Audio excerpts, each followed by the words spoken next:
বলেন এক নম্বরে আকামুস সালাত। ওই ইমানদার বান্দা রাষ্ট্রের চেয়ারে বসা মাত্রই ওই বান্দা সঙ্গে সঙ্গে সে সর্বপ্রথম নামাজের বিল বাজেট করে দিবে।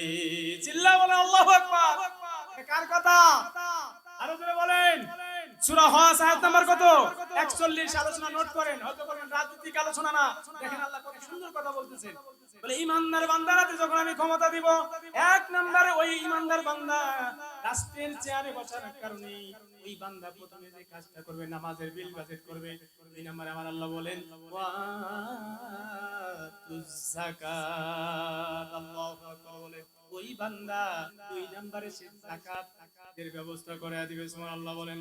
এরপরে আল্লাহ বলেন বিল মারুফি ওয়া নাহু আনিল মুনকার। আল্লাহু আকবার বলেন ওই ইমানদার বান্দা রাষ্ট্রের ভিতরে যত সকল অবৈধ কাজ আছে সব কাজগুলোরে ওই অবৈধ কাজগুলোরে বন্ধ করে দিয়া বৈধ কাজগুলো ওই রাষ্ট্রের মধ্যে চালু করে দিবে। এবং ওই বান্দা ওয়ালিল্লাহি আকিবাতুল উমুর, ওই বান্দা ন্যায় ইনসাফের জন্য কত প্রকার কাজগুলো করবে আমার আল্লাহ তাআলাকে রাজি খুশি করার জন্য। আল্লাহু আকবার। তাহলে একদল আল্লাহ পাক যাদেরকে ক্ষমতা দিবে কাদেরকে? ইমানদার বান্দা। কাদেরকে? তাহলে ইমানদার বান্দারাতে যখন দেশ ক্ষমতা যাবে তাহলে তারা চারটা কাজ চালু করবে। কয়টা বলেন? চারটা কাজ চালু করবে। সিস্টেম অপর পৃষ্ঠা দেখেন আল্লাহ তাআলা কি তা কয়। আল্লাহ পাক রব্বুল আলামিন বলেন ক্বালাত ইন্নাল মুলুকা ইযা দাখালু ক্বরিয়াতান আফসাদুহা ওয়া জা'ালু আইজ্জাতা আহলিহা দিল্লাতান ওয়া কাযালিকা ইয়াফআলুন। আল্লাহ বলেন যে এই ক্ষমতাটা যখন বেঈমানের হাতে যাবে, কার হাতে বলেন? এই ক্ষমতা রাষ্ট্রের ক্ষমতা যদি বেঈমানের হাতে যায়, এরাও সর্বপ্রথম গিয়ে রাষ্ট্রের বিরুদ্ধে চারটা কাজ চালু করবে। কয়টা কাজ বলেন? তাহলে ইমানদাররাও রাষ্ট্রের মধ্যে ক্ষমতা পাইলে চারটা কাজ চালু করবে। আর বেঈমানও যদি ক্ষমতায় যায় সেই ব্যক্তিও আল্লাহ কোরআনের মধ্যে বলেন সূরা আন-নামলের মধ্যে বলেন ওই ব্যক্তিও চারটা কাজ চালু করবে। এখন তাহলে দুইটা সমান সমান হয়েছে কিনা জোরে কোন।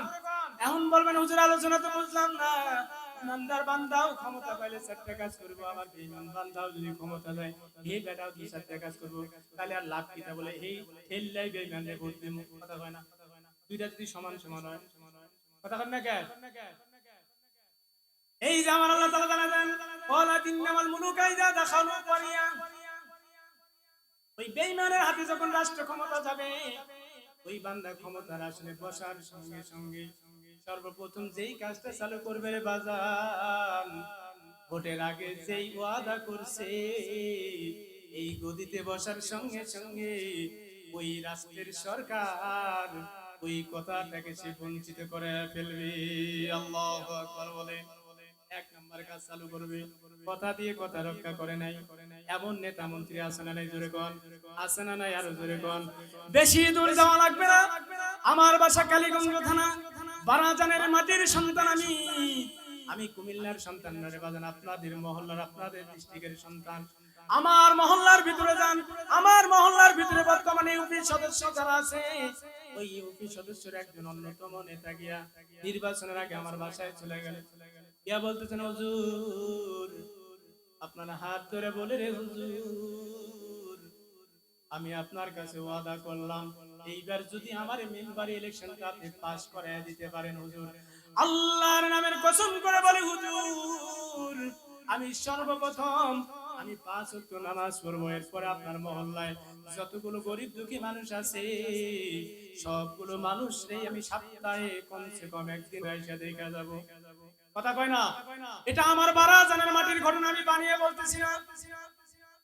এরপরে যখন এই ভোটের জন্য রাতারাতি আমি মানুষের কাছে গেলাম, হাতে পায়ে ধরলাম, মানুষগুলো তারে ভোটটা দিয়ে দিল বাবা। কিন্তু কিছুদিন আগে আমার ছোট্ট সন্তান, এই সন্তান মাহফুজুর রহমান, দোয়া করবেন আল্লাহ যেন তার নেক হায়াত বাড়ায় দেয়। সকলে বলে আমিন। এই সন্তানের জন্য আমি কুমিল্লার মাটি ক্যান্টনমেন্ট থেকে ফোন দিলাম মেম্বার, হ্যাঁ হুজুর সকাল থেকে ফোন দেয়া 2টা পর্যন্ত ফোন দিলাম, ফোনটা ওঠে নাই। আবার সন্ধ্যার দিকে আমি ফোনটা দেওয়ার পরে ফোনটা ওঠে, কয় হুজুর সরি, তুমি কি হয়েছে ফোন ধরো না কেন? কয় হুজুর খুব ব্যস্ত আছি। বলে আমি তোমার জেল লাগে ফোন দিছি, তোমার ভাতিজার জন্মগ্রহণ করছে, ওইটা একটা জন্ম নিবন্ধন কার্ড বানাই দিই। কয় হুজুর বর্তমান যে সমস্যা, বর্তমান যে ব্যস্ততায় থাকি হুজুর, আপনার সন্তানের কার্ড বানাইতে হলে চৌকিদারের কাছে কাগজপত্র পাঠিয়ে দিতে হইল। আমি আস্তে করে ফোনটা রাখলাম, তাইকা আমার চৌকিদার রহমান চৌকিদারের এখানে যোগাযোগ করলাম, কাগজটা বেচরা আমার সম্মান রক্ষার্থে কাগজটা এনে আমার বাসায় দিল। এই ইমানদার মুসলমান দেখেন, এই ইউপি সদস্য যেই ওয়াদা কোন করেছিল, কিন্তু আমার মনে হয় আপনারা একটু খোঁজ খবর নিয়ে দেখেন, জুমার দিন হইলেও ওই মেম্বারে মসজিদে পাওয়া যায় না। চিল্লা কোন কথা ঠিক কিনা? জুমার দিন হলে মেম্বারে পাওয়া যায় না, সপ্তাহে একদিন।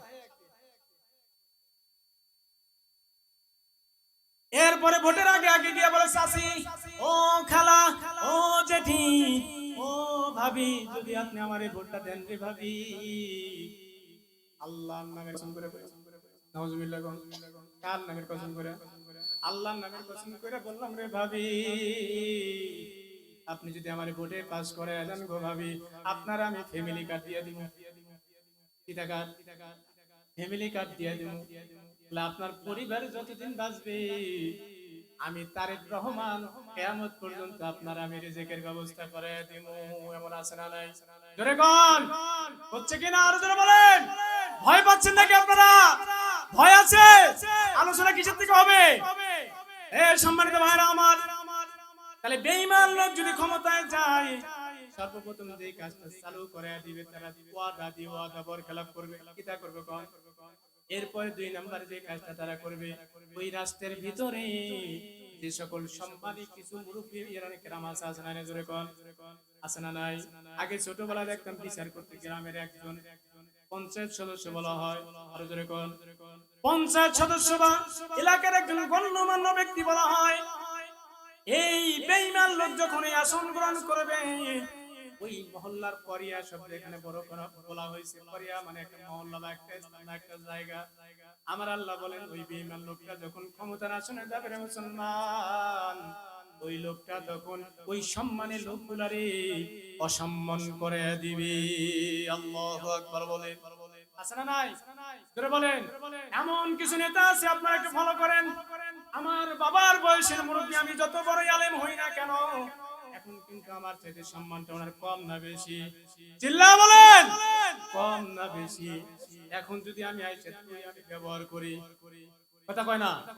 এখন যদি আমি তুই আমি তুমি আমি ব্যবহার করি, এটাকে মেনে নেবে নাকি? আমার আল্লাহ এই কথাগুলো বললেন। ওই বেঈমান লোকটা যখন আপনারা ভোট দিয়া তারে পাস করায় দিবেন, ওই ভোটের বিনিময় ওই লোকটা যখন এই আসন গ্রহণ করবে, এই আসন গ্রহণ করায়া সঙ্গে সঙ্গে যে এলাকার ভিতরে মদ কারবার গুলো আছে, গাঞ্জা, ইয়াবা, ফেনসিডিল, সে 3 নম্বরে ওই অবৈধ সরকার এই গদিতে বসার সঙ্গে সঙ্গে সব ইয়াবা গুলারে বৈধ ঘোষণা করে দিবে। নাউজুবিল্লাহ বলেন। ইয়াবা বিক্রি করে বৈধ করে দিবে ওই নেতা। কি করবে আর জোরে বলেন?